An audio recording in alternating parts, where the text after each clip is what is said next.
Let me show you how to turn off liquid glass on your iPhone. Now, if you don't necessarily like the liquid glass look and feel of the app icons, I can show you how to turn it off. But first, hit that subscribe button down below. It really helps me out. Thanks, guys.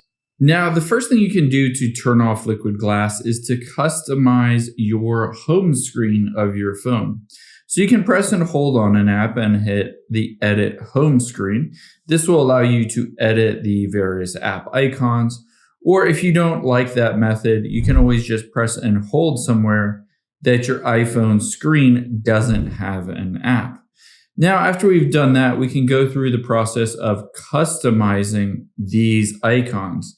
This is the first option you'll be able to see. For liquid glass, it's usually defaulted to clear, either light or dark or auto.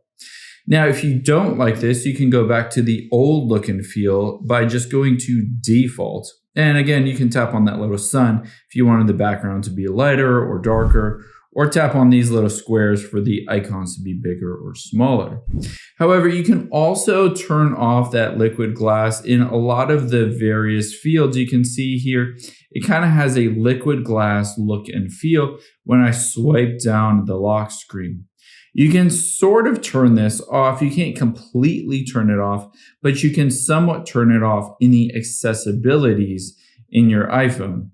Now from here, all we need to do is do two things. You can see reduce transparency. It says improve the contrast by reducing the transparency and blurs on some of the backgrounds.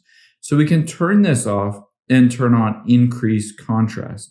Now you'll be able to see if I swipe down, it still has somewhat of that liquid glass feel, but you can see the icons are a lot sharper. They don't have that kind of invisible or glassy look to them, and it kind of reduces or diminishes the liquid glass.